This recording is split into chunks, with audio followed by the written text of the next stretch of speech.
थांबा, इथेच व्हिडिओ बंद करू नका, कारण पुढच्या भागात एका निरपराध माणसावर चोरीचा खोटा आरोप होणार आहे आणि त्याला वाचवण्यासाठी स्वामी स्वतः पुढे येणार आहेत. पुढचा भाग चुकवायचा नसेल तर आत्ताच सबस्क्राईब करा. तो जमीनदार स्वामींची थट्टा करत होता. संपूर्ण गावासमोर तो म्हणाला, जर तुम्ही खरे संत असाल तर चमत्कार करून दाखवा. हे ऐकताच स्वामी हसू लागले. पण काही वेळातच त्या जमीनदारावर अशी वेळ आली की त्याचा गर्व एका क्षणात चुराडा झाला. अक्कलकोटमध्ये एक श्रीमंत जमीनदार राहत होता.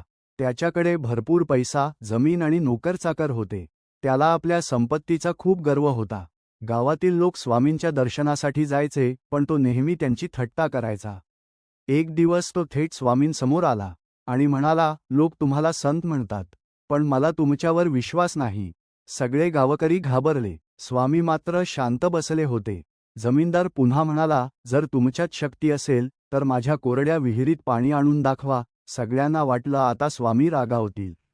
पण स्वामी फक्त हसले आणि म्हणाले, अहंकार माणसाला आंधळ करतो. हे बोलून स्वामी उठले आणि त्या विहिरीजवळ गेले. त्यांनी विहिरीत एक फूल टाकलं आणि शांतपणे म्हणाले, जिथे श्रद्धा असते तिथे कृपा आपोआप येते. क्षणभर काहीच झालं नाही, पण अचानक विहिरीतून पाण्याचा आवाज येऊ लागला. सगळे धावत जवळ गेले. कोरडी विहीर हळूहळू पाण्याने भरू लागली. जमीनदाराच्या चेहऱ्याचा रंग उडाला. तो थरथरत स्वामींच्या चरणी पडला आणि रडत म्हणाला, स्वामी, मला माफ करा, मी तुम्हाला ओळखू शकलो नाही.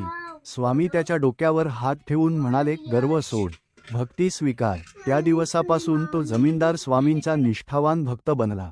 पण पुढच्या भागात स्वामी एका अशा व्यक्तीला भेटणार आहेत, ज्याच्यावर चोरीचा खोटा आरोप लावला गेला होता आणि त्याला वाचवण्यासाठी स्वामी स्वतः पुढे येणार आहेत.